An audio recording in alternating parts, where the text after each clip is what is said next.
Gothix.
I'm Lily Tang Williams. I was born in China to illiterate working-class parents, suffered under Mao's Cultural Revolution and the communist dictatorship.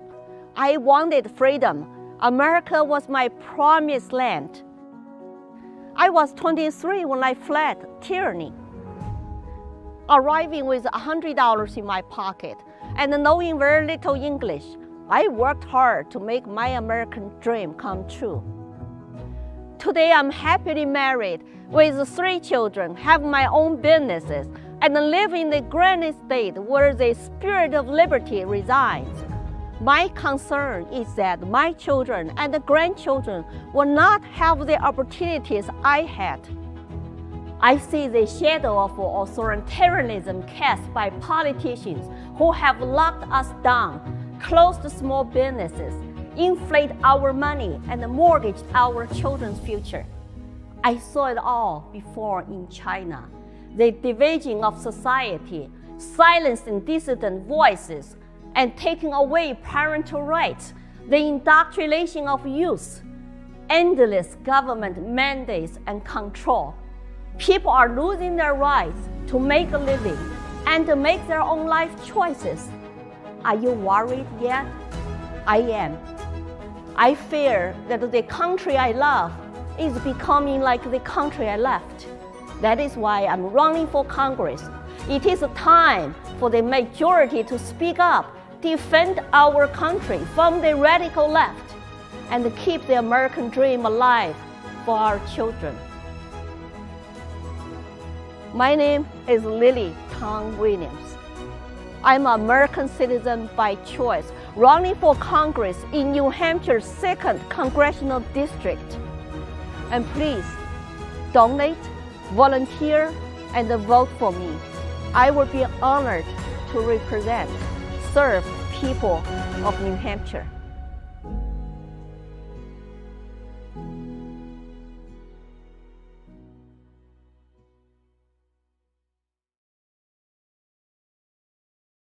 All right. Lily Tang Williams, thank you so much for coming back on the grift. I am super excited to hear everything about your campaign for Congress. But first, how are you? Oh, I have been super busy. Just came back 2 nights ago from a 1 week in Orlando, Florida. Went to CPAC for the first time in my life and had 10 interviews, met so many friends, including friends who follow me on Facebook. It's just wonderful to meet people in person. You can hug each other, you can see each other's smiles and listen to each other's voices. So much better than just a Facebook, right? Or Twitter. Oh, yeah, I bet. That's amazing. That's so cool. That is so awesome. So I have a lot of questions that people have already started asking you. But before we get to that, what made you want to start running for Congress? Is it because you started seeing a lot of the things happening in America? I could not sleep well last 2 years. Yeah. I survived the Mao's Cultural Revolution. Then I fled China 1988. I thought I came to a free country. I don't have to even worry about politics anymore. And I will have just constitutional rights guaranteed and the Second Amendment there. You know, until I woke up 20 years later in this country and I just cannot recognize America anymore. And today, I feel like it is my duty to continue to educate the public and my fellow citizens. What I see, I connect the dots, I see writings on the wall. I have been doing that for past 5 years to educate people in schools and colleges, but I need to wear bigger hat. I need to go to bigger national TV platforms. I needed to speak up even louder because I feel like, America is in crisis and I need to come out to speak the truth and to connect with more people in this country. Right, right. So let's actually talk about that because I was my progression of connecting the dots was a lot slower because I also didn't have the context that you had growing up under Mao. So you sent me some of the tactics that Mao used to come to power, and I wanted to go over some of those to see how they sort of compare to what's happening in America. So you listed, for example, purging of political enemies and silencing dissidents. So can you explain a little bit about that? Well, Mao started his 10 years cultural revolution from 1966 to 76 because he lost some power inside of CCP, China's Communist Party. Why? Because his central planning economic policies caused a mass famine in China. Estimated 40 million people died of starvation from 1958 to 1961. And lots of people don't know that in this country. But so we had a new president, Liu Shaoqi, and Mao was not happy about that. So he left Beijing and used young people, urban youth called the Red Guards to purge, called class enemies within the party. And they are revisionists. They are country's enemies. So now all the voices against him were totally censored because he used propaganda, all the newspapers, all the radios. We did not even have TV. We're too poor to have TV that time. So he used those to basically launch a great cultural revolution called Destroy the Four Old culture, habits, ideas, and customs. So by using four olds, for example, traditional Chinese jacket like this can be for old. And the party leadership can also have some old ideas and old habits. That's why they could be enemies. And old furniture, cultural relics, and old religion, old traditions, all could be old. Then he wants to have a cultural revolution to destroy them all.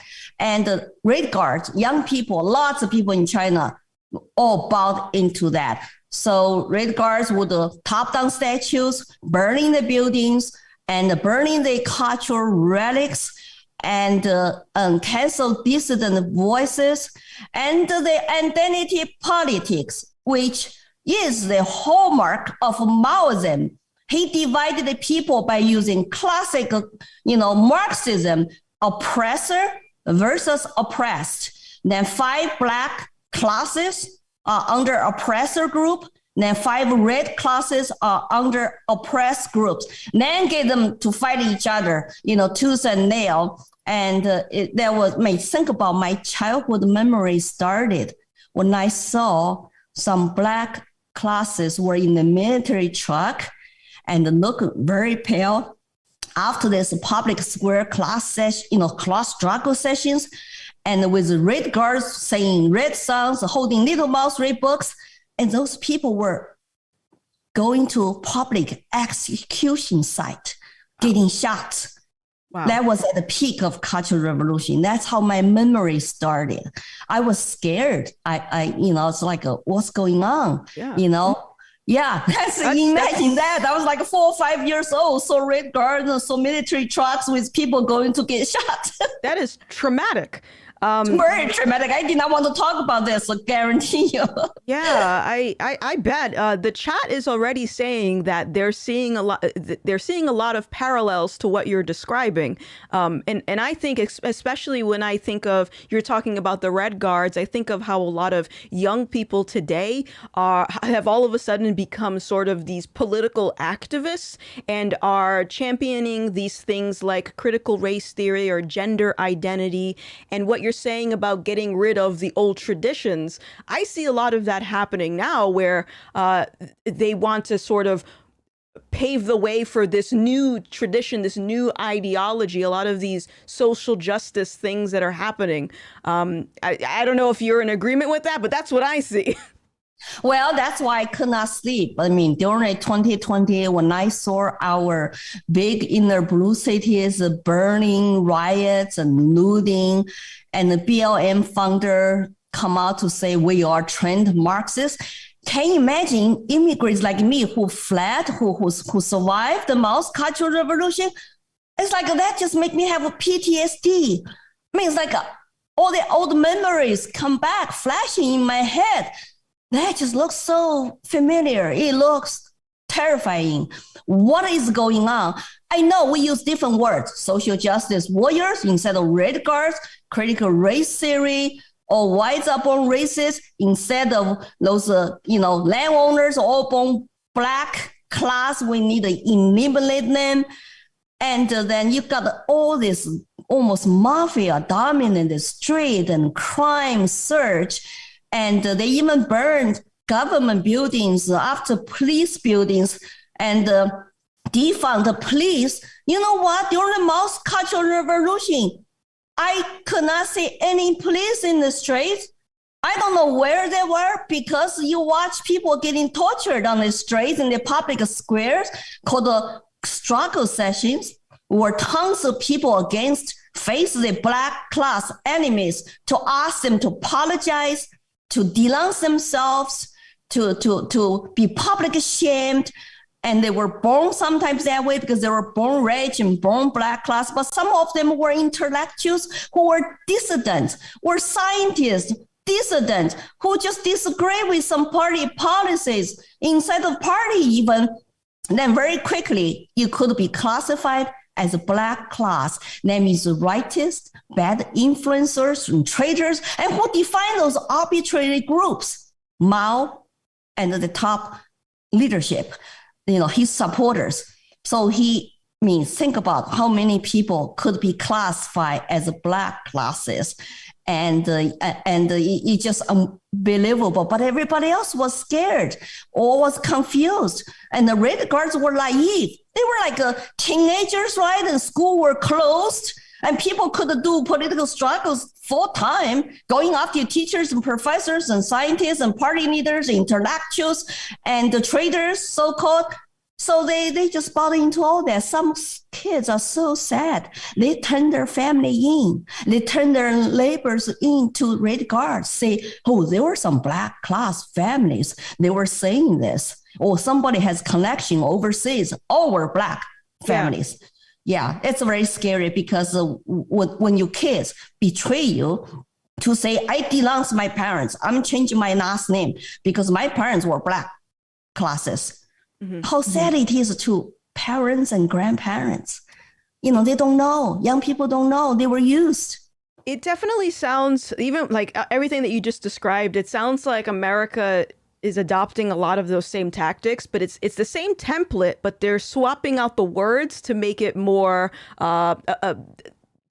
attractive to American culture.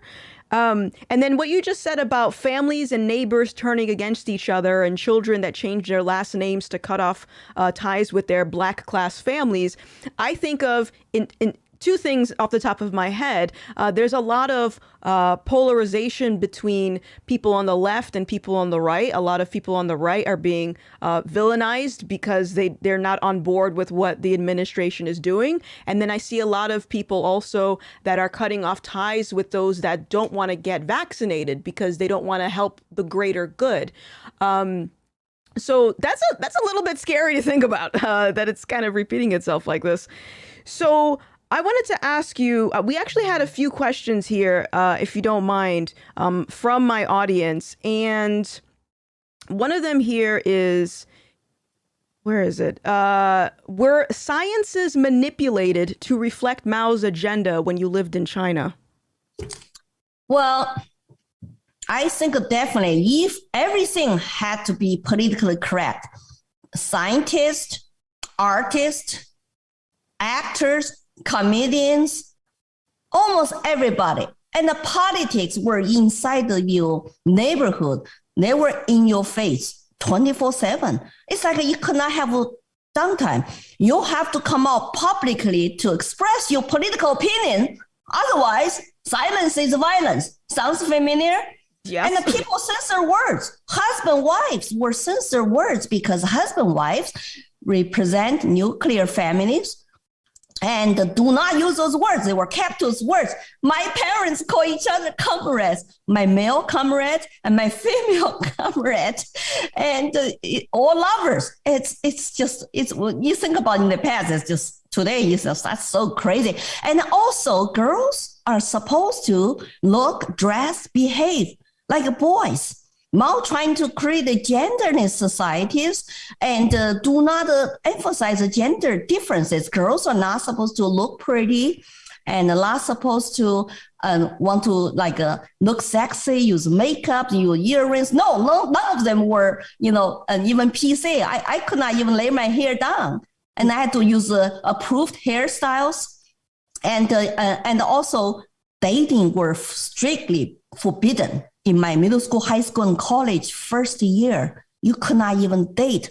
Romantic love was banned subject. How crazy is that? When it says communism is totally against the humanity or human nature, but it doesn't matter because cultural revolution is more important. Politics is more important. We're supposed to hate each other.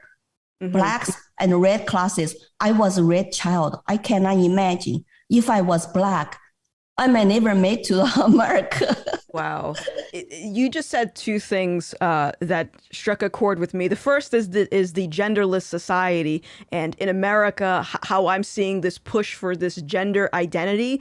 And that is, wow, you kind of just reaffirmed exactly what I've been seeing. But, I know you can check every box. As I'm saying, I summarize those 12 tactics and features, use my own experience and my knowledge.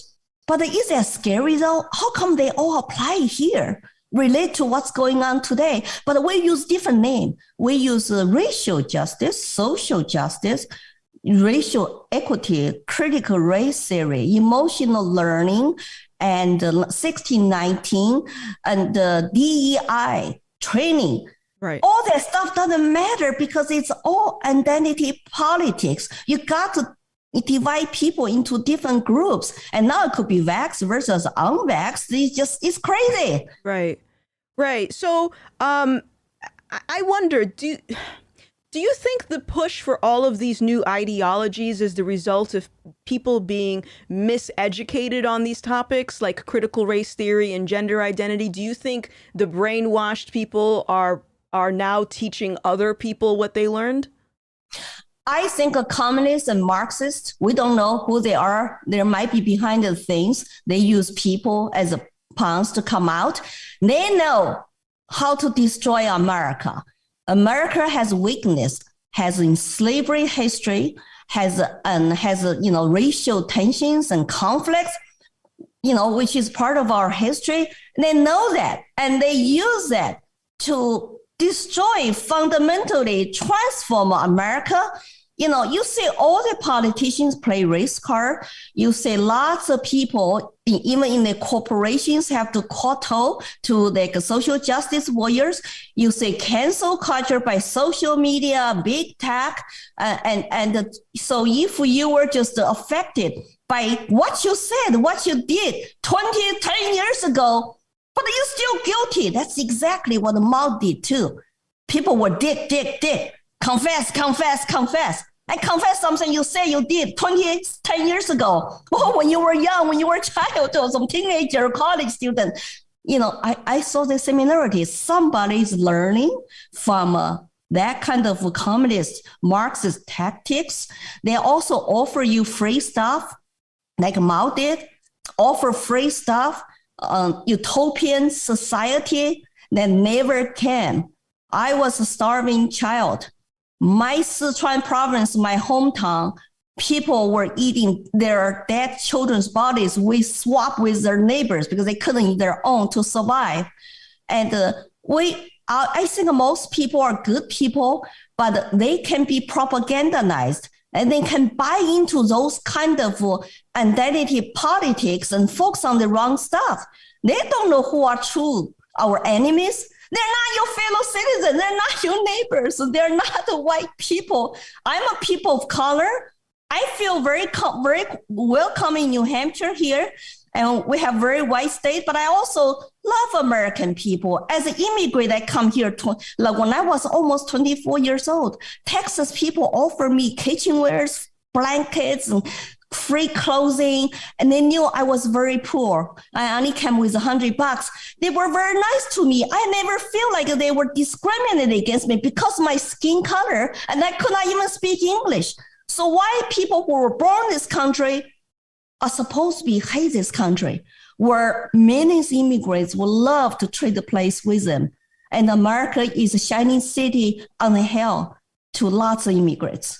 Right. I definitely agree with you. So to that point, I have another question here. If you had to tell American leftists why they are exactly like your oppressors in China, what are the most obvious comparisons between the two? What are they doing wrong? Or how would you convey that to someone who has been propagandized?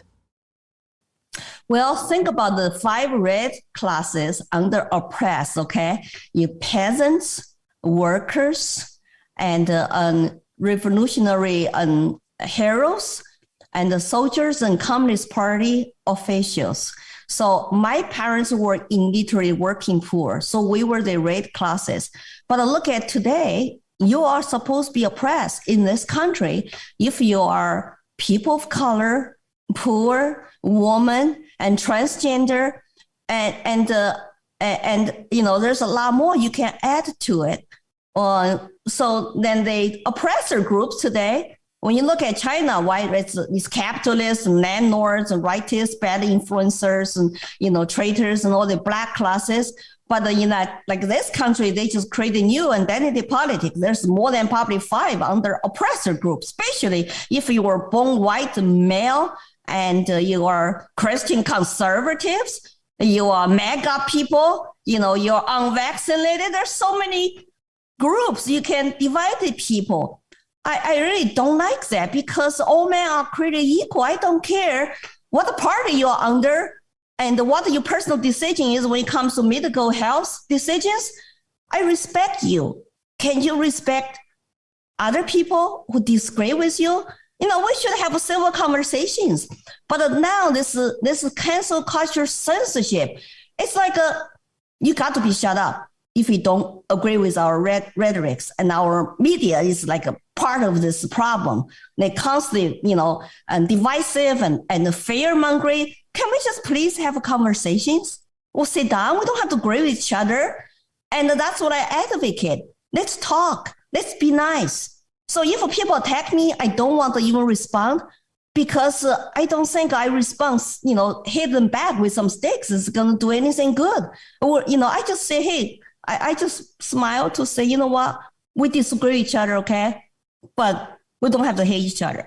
Right. And am I correct or by assuming that I think that's what communists want when they're trying to come to power is they want people to attack each other. So they don't want people to be able to have those conversations and actually unite with each other.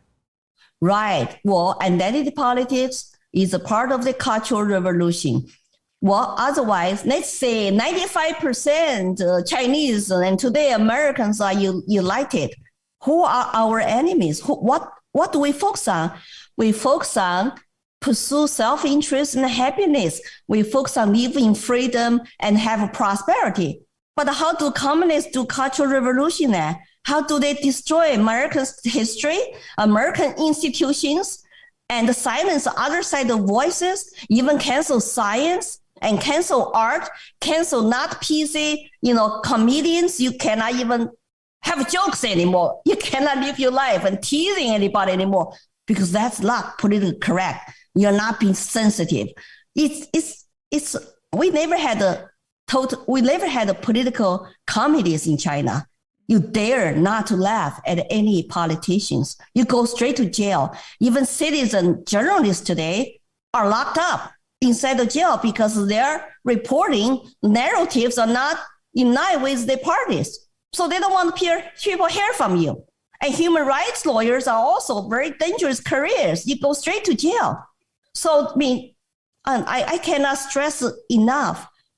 Free speech is so important. It's a foundation of a free society. We don't have to agree, but with the free speech, free idea exchanges, we can actually bring all the mind together to solve our problems. There's still individual racism exists, of course. We can never probably 100% get rid of that. As a Chinese American, I experienced one time too, individual racism, but I stood up for myself. Then that person was gone. It's like but the most time I'm enjoying leave this country. I'm living an American dream. It's hard to sell to me. I'm supposed to hate America. America is a systemic racist country. Stop Asian hate. Lazy lives matter. All that. I just cannot buy into that because they're not in line with statistics, first of all. When you look at the crimes right now, who are committing the most of crimes? Not proportionally to the population, they're not the white supremacists, right? Even against the Asians, they're not. So there are lots of issues we need to sit down to say, here's some problems with high crime. How is best way we can solve that and reduce crime, especially in the inner city minority neighborhood? It's awful. It's not good for their community. It's not good for lots of minority-owned business and stuff. Looting is still happening, and looting is justified now in California. Now even California, the Democrats are saying, hey, we need to stop this, And so you talk about bail reform. Why do you let all the violent criminals out who will commit the same crimes again? So it's time to ask questions and more questions. Do not just buy blindly into what your politicians tell you, what your legacy media tell you, because, if you keep buying their narratives, you don't know the truth. I always urging people turn to alternative media once a week. Go watch something different, right? Like watch Gothix TV show, right? Yeah, listen to something different. Yeah, because you make a good point, because you also mentioned it earlier, how everything was saturated with politics when you were in China. Everything was politics, politics, politics. And I know a lot of people notice that you can't get away from politics. It's everywhere. It's in the movies. It's on TV. It's everywhere. And that should be, to me, that should be a sign, because that's not normal. That's not how things were only a few years ago. Like that's... Yeah, well, for example, it's everywhere. You don't have downtime. Like we have loudspeakers in our neighborhood. 6:30 in the morning, they come on in the morning, wake you up. Everybody gets up at the same time, go to work, go to school. And then everybody at the same time, And Monday through Saturdays, my parents work for the state factory 6 days a week. We went to school 6 days a week. And then in your neighborhood, you have a Communist Party block committees. They want to come to your neighborhood, make sure everybody is politically correct. They knock on your doors and they sit down in your bed to talk about PC stuff. There's no off the grid. There's no privacy. Privacy is just such as, like a Western concept. I mean, even today's Chinese, when you think about, they are tracked by, vaccine passport, social credit system, 300 million facial recognition cameras, and digital currency. The Chinese government trying to push everybody have on their phone, and the COVID tracking on their phone. It's like a human supposed to have some privacy, right? Living a dignified life. But why you tell me why our Western countries who value human rights and human privacy, now they're doing the same thing Chinese Communist Party is doing? It's terrifying to me. That's why I said why I'm running now, because are we becoming like China?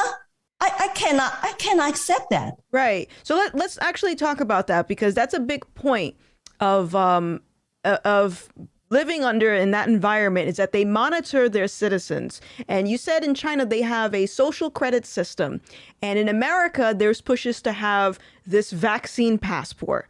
And is it essentially the same thing that they're trying to do? Well, that the vaccine passport is a QR code they want to put on your phone. So when you go to eat, when you go travel, when you cross borders, that's what truckers are protesting against in Canada. I support them because most of those truckers are vaccinated, but they don't want to carry this vaccine passport. So whenever they travel, they cross borders, they have to show the record. And it's tracking device. It's like almost 24/7. We are human beings. We're not animals. We're not animals. We don't want this kind of tracking. And, and especially in the Western countries, we are not taught that way. And it's not totally un-American. So I hope we will end all that and mandates, all that tracking. But, who knows? We should learn lots of lessons from the past 2 years. And then you look at what's going on in Australia, in Canada. Oh, yeah. If you are not PC, hey, you can lose your bank accounts. You can lose your personal assets. That's exactly what the Communist Party do in China. Right, right. And I don't think people it's crazy because I see a lot of people that are applauding the fact that Americans are losing their job if they don't get vaccinated. And I don't think they realize how dangerous that is. You're essentially saying if you don't comply with what the government says, you don't get to eat. That's not good. That's exactly right. They decide, once they have total control, then the political ruling elites with their big corporate, like cronies, they're going to decide how much you should eat and if you should open bank account and what kind of medicine you should take, put inside your bodies, and what your children should learn. And then it means can you imagine we live in that kind of society? It would be very dark. It would be 1984. Yeah. When I read 1984 after I came to this country, I told my husband, wow, he sure predicted just like the China society I grew up under for almost 24 years. We have minister, everything. They track you. You have to whisper. You can't, in ministry of love, even, I think our people are miseducated when they're young. They do not learn about the history, and it means informed by so-called independent journalism. We desperately need more of that, but I don't say that from legacy media. If you follow the money, you follow the corporations, and you say where they stand and why they're always so, so cozy with China. They don't call out China. During the past 2 years pandemic, they trust the Chinese official numbers. I don't trust China government official numbers. Why should our Western media trust their numbers? And then why should we trust our government politicians advocate for China-style lockdowns? I never expected that kind of lockdown style and tell you to stay home. If you, stay home, close your business, and you lose a right to make a living. You don't have a license to cut people's hair because it's dangerous to cut their hair during pandemic. As I said, you know why I could not sleep. Yeah, I can imagine. So I want to ask you, another point that you have here about Mao's tactics is change school or street names, change words, censor words, burn books, relics, temples, churches, and demonize religions. So I want to focus on the religion aspect. Am I correct in saying that a communist society, they don't want religion because they want the citizens to worship the leader as opposed to God? Or worship the ideology called communism, make that become your religion, or socialism. And Mao did do that. Mao demonized all religions. He called them cult religions. I was a Buddhist. I had no temple to go. I could not tell people I'm Buddhist because you're not supposed to. You are Chairman Mao's red child. Young pioneer wear red scarf and red guard. You chant long live Chairman Mao. You cannot call yourself Buddhist because all religions were cult. That according to him, even today in China, and there are more other religions there, but it's state sectioned. You need to get a state licenses, and they want you to also put a Chairman Xi's portrait inside of your church next to Jesus. Wow. So it's not really freedom of religion. And the Catholic Church is sold out to China too. The Pope made a deal with Beijing that the Beijing got to nominate all the bishops inside of China. It's so they do not want people to have a freedom religion. And that's why I was so worried during the pandemic here.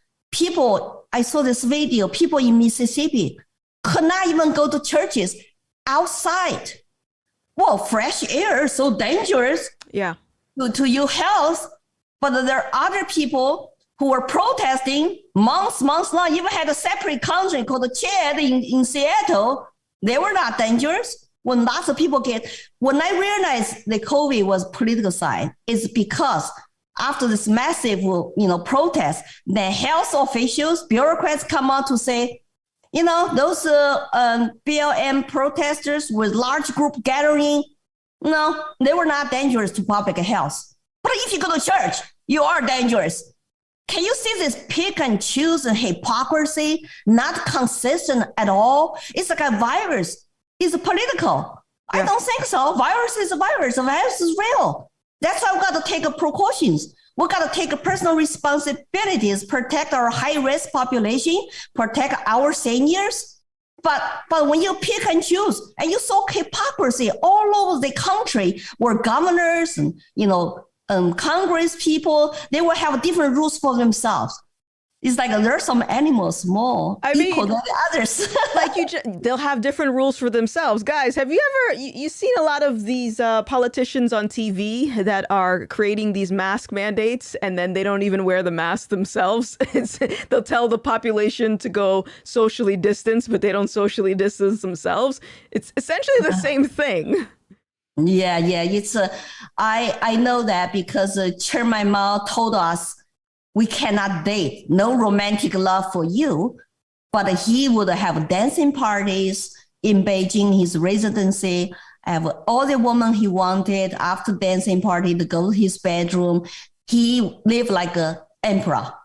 And we little people could not even have a crush on my classmates, on some boys. You dare not to tell anybody if you had a crush, on them, because, thinking about man and woman is not PC. It's called a Western lifestyle. Hey, but Mao could have Western lifestyle. He could do Western dance in his residency, like wars, like dancing parties. We were banned. We're banned even listening to some nice music. Like a Taiwanese singer, she sings very beautiful, soft Chinese folk songs, especially about love.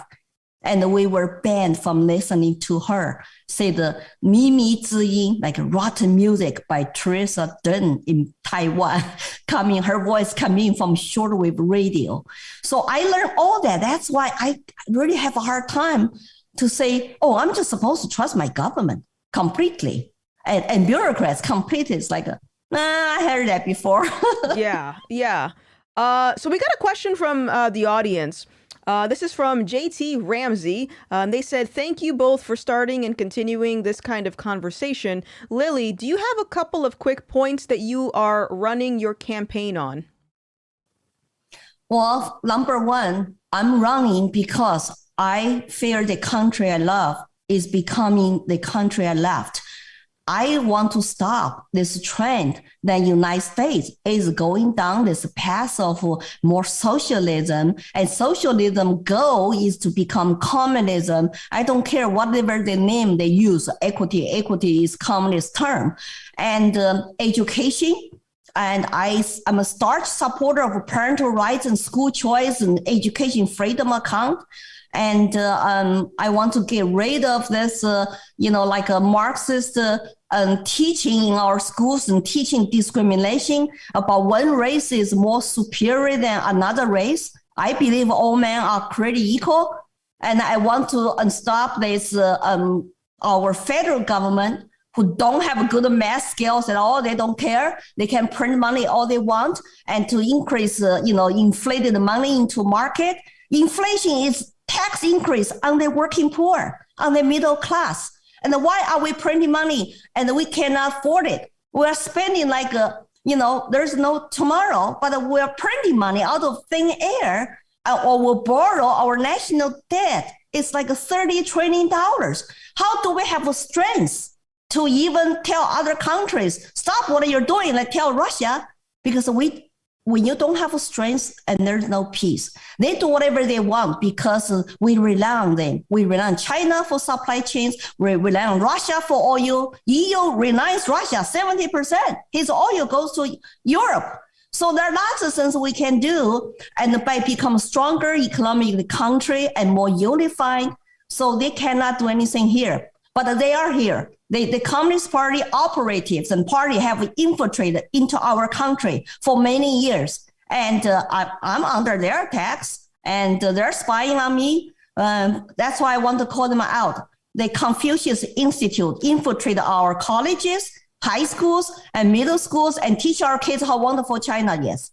And why are we doing that? Why are we so naive? People have a different point of view on China, think they're going to become democratic country. China just voted. Did not vote today. China was absent today to vote sanctions on Russia, where most countries voted yes. So China and Russia are together. What do we say to them? And what we should reevaluate our relationship with China at this point. Yeah. Oh, you brought up a really great point about the Confucius Institutes that I recently learned about. There's a lot of these institutes all over America where they're teaching Chinese culture, but they're teaching it from a very specific angle. And that should raise a lot of questions because there isn't something similar. Like if I go to China, I'm not going to find like some type of an Americanized institute, am I? Well, different rules. Lots of industries cannot get into China. American companies go to China to do business. You have to comply with their laws and you have to give up your intellectual property as a part of the entry. And they're pick and choosing who are their friends. They want to offer you deals, market access. That's why NBA is so quiet on China's human rights abuses, except Enes Kanter freedom. I'm his fan. And you see all the big corporations and kowtow to China because they want to have a market access. So when you say, look, we are like talk about Russia all the time. Russia economy is only $1.8 trillion. What if China's invading Taiwan? What are we going to do? China's economy is $18 trillion. It's the second largest in the world. We depend on China for lots of products and lots of services.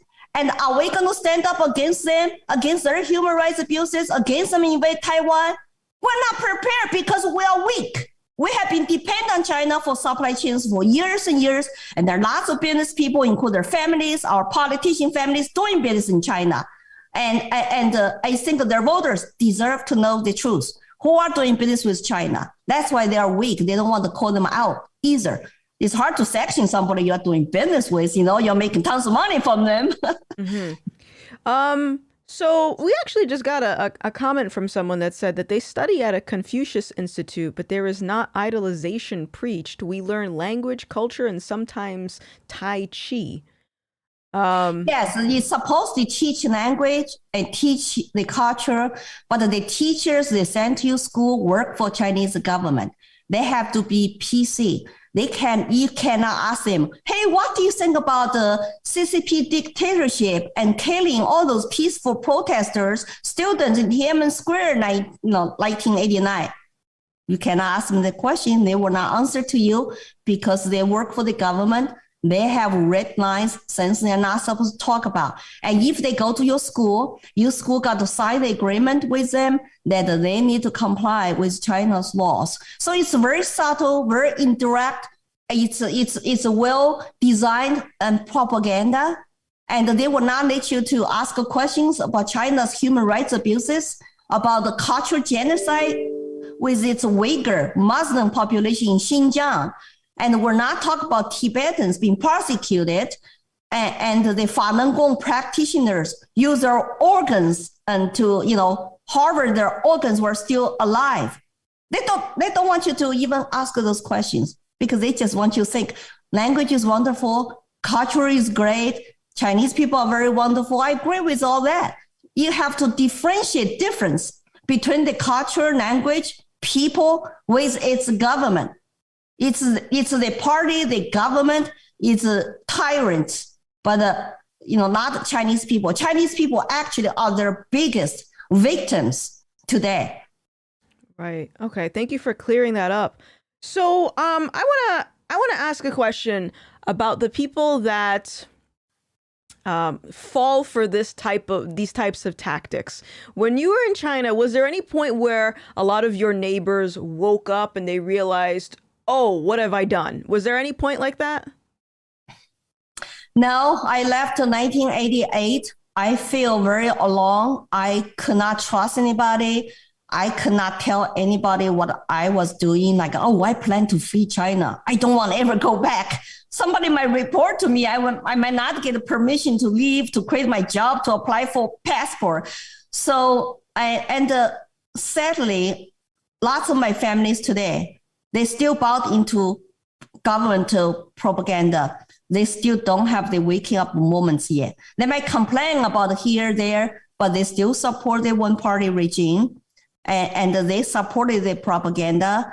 And they might disagree with me or tell me I'm a traitor or something because I'm speaking like this here. It's very sad. I don't talk to them about anything political, and I don't want to get them into trouble either because I'm outspoken here. I could bring, troubles to my extended families inside of China, but I just feel it's my duty to speak truth to the powers in this country. I choose America. I choose to become an American citizen. And I choose to live in my American dream. And when I see like a neighbor's house on fire, I feel like it's my obligation to inform them. Yeah, your house is on fire. We got to put off the fire. That's how I feel. That I have to just manage my worries and continue going because I feel lots of young people in this country really don't know the truth. And they don't know what horrors of communism that is and what happened to Mao's China. And it is my unique position and this God-given talent to come out, to speak to the public and to tell the truth. So if you could give one piece of advice to people to help in this situation that's unfolding, what type of advice could you give to someone? Just remember my stories, the summary of similarities. I know most people mean well, they have good intentions, but I just want to remind you what is going on in America. It's not about race. It's not about skin color. It's not about regular common working people. It is about a cultural revolution happening right now in our beloved country. If you want to live under a free country, if you want your children continue to have American dream, It's time for you to get educated, get informed, and search for truth on your own.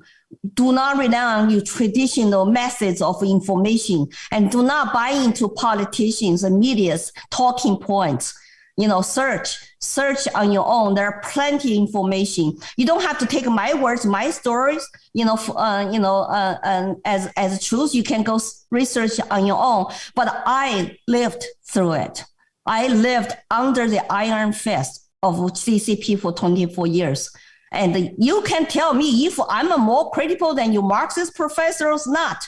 They got from books. They live under a regime. They're lucky to be living in America and then tell you about, Marxism, and paid by taxpayers sometimes, have a guaranteed job. What a free country, right? So I just think it's time after past 2 years to ask questions. All these young social justice warriors there, I don't blame you. I think you're miseducated, you're misinformed. I was one of you in China before, so I understand. But I'm hoping my stories will put something in your head to do some research on your own and slowly to start your awakening process. That was great advice. That was excellent. Thank you so much for that. Guys, if you have some more questions for Lily or about her campaign, please drop it in the chat. We got about 10 minutes left. Is that okay with you, Lily? Sure. Okay. All right, cool. Thank you for having me. I appreciate all the engagement and all the questions. You can also follow me on Facebook, Twitter, Instagram, and YouTube. I'm everywhere. I'm very active. Yes. But the best way is still my website, lilytangwilliams.com. That's my campaign website. If you could donate $10, $25, I will appreciate it. I'm a grassroots campaign candidate, and I cannot be corrupted. You can trust me. I'll always tell you the truth, even though you might disagree with my policies. But I will tell you the truth because I think the truth shall set people for free. Plus, I'm not going to be corrupted politician. I cannot be bought by money, by power, because I know how much I appreciate freedom. That's my North Star. Yeah. And I also want to just emphasize that you kind of have a target on your back because you're speaking out against the CCP and they don't like that. So you are running for Congress not only because you love America and you're willing to do so knowing that people want to stop you. Well, the thing is, sometimes you cannot pick your timing to be, fighting the front line. I'm not a hero. I have skin in the game. I have 3 children in this country. I want them to live in a free country and have the American dream I had. I also wanted my other human beings, other fellow citizens, don't let what happened to me and happen to them, happen to their kids. Well, we all got one life to live. I choose to live in the Granite State, New Hampshire. We have a famous motto to live free or die. I love your motto. I know that's why one of the reasons I come here is that I think traditionally and the people who were educated, right, who were born Americans, they understand history and they understand how important our freedom is, how many people died to give us that freedom and this country to us. Look at how many founding fathers died after they signed the Declaration of Independence under British rule. I'm very grateful that people died for me to come here, live my American dream in this greatest country on earth. And so I believe that I would rather live freely and standing up instead of lying down quiet and let a big train run me over. What is the point to live? If you are not free, you are enslaved. Either you physically, emotionally, or your mindset enslaved. You rely on other people for everything instead of rely on yourself. What is the point? So I think that living free for me literally means I speak the truth. I fight a good cause. I want my freedom, and nobody's going to tell me how to live my life. Good. Me too. Good. You got 2 warriors here right now. Yes. So I've got a question here. Let's see. Lily, do you know any governors or anyone in the government right now that you have more confidence in? Well, that if you want to know the pro-Beijing governors, you can look up on Google. There are some governors identified as friendly, and there are politicians, inside of Washington, D.C. from both parties dealing with China. And I really like Florida Governor Ron DeSantis, and the South Dakota Governor. They both were at CPAC. I mean, we have lots of good people. The thing is, we all want the politicians to be honest. And in order to keep them honest, you voters have to hold them accountable. And then you have to follow them. It's lots of work and time, efforts. I understand that. And they're saying so because if you give them so much power, then you don't hold them accountable. You don't know what they're doing behind you. Do they sell you out? Do they make special deals with foreign countries or with lobbyists with special interests in this country? Or they actually put you, the voters' best interest above all. I want the people put human rights above profit. But that's not what the politicians and the corporations are doing now when it comes to deal with China. And, as I said, Cantor Freedom is exceptional when he can lose millions of dollars not to play with, like an NBA anymore, but because he values freedom and he values human rights. He wants to call China on the human rights abuses, cultural genocide. And we need more sports stars like that. And we need more Hollywood movie stars like that. We need a lot more, regular CEOs like that. And at the same time, still we focus on build a strong economy, build the jobs, and let the people live and freely. That would be my ideal country. But today, I just don't recognize the same country I came here for. That's why I have to do what I have to do in order to stop, this, big train running us over. Yeah. So have you, another question here, have you persuaded any Americans to see the situation in the U.S. with progressivism within the last few years? Yes, I went to West Virginia University, gave a talk because I have a sponsor called the Victim of Communism Memorial Foundation. So you can request from them to have Lily to speak on your college campuses and high school classrooms. And one college student was Bernie Sanders supporters. After my one night presentation, question answer sessions, he went back 2 weeks later to tell the host, please tell Lily she changed my mind. I'm no longer Bernie Sanders supporter. Wow, that is amazing. I know that he made me so happy. He made my day. That's why I'm doing what I'm doing, because I love to see results like that. I want to persuade people. And, and instead of fighting each other, scold each other, I want to use my personal stories to persuade them what is best in your interest and who are the people you should vote for, because you don't want to vote for your own future oppressors, people who take a power you gave to them and oppress you and take away your freedom and treat your children like their children belongs to the state. Why do you want to do that? That's why we need to be awake. Not walk, but awake. Right. And question everything. Right. I have another question here. If you're ever planning on writing a book, you should write a book. Yes, it's on my to-do list. I feel like lots of people don't read a book today. So I'm focused on speaking. Sometimes you have to speak in 1 or 2 minutes to get their attention. And I will. I promise you, I hope someday that I will write my autobiography. And also something I want to live and, to my children. Yeah. And also do an audiobook, because then I'll narrate it for you. Oh, that'd be great. You speak a lot better English than I do. English is my second language. Yes, that'd be great. Audiobook based on Lily Tang Williams' autobiography. How is that? Yes. Excellent. I got one more actually interesting question. Lily, have you seen the video by Yuri Bezmenov?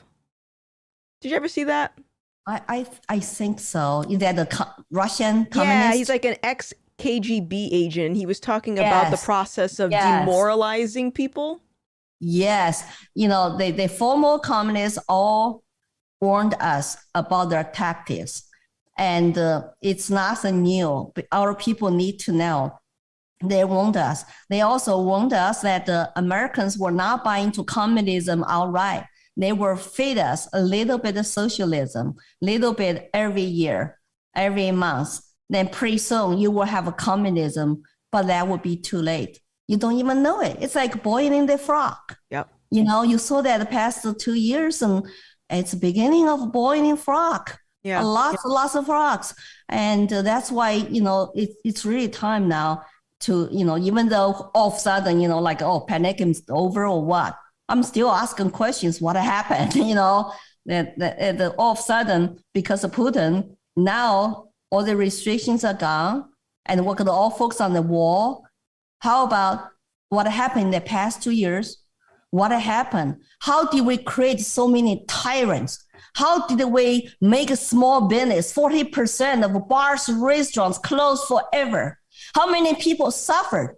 How many people could have saved, but they were not focused on the early treatment, and they did not, you know, let people to know about other scientists' ideas and different opinions. We need to ask those questions. What happened? You know, I don't want to judge anything because I like to make informed decisions, but also I'm not easily just buy into one way or another. Right.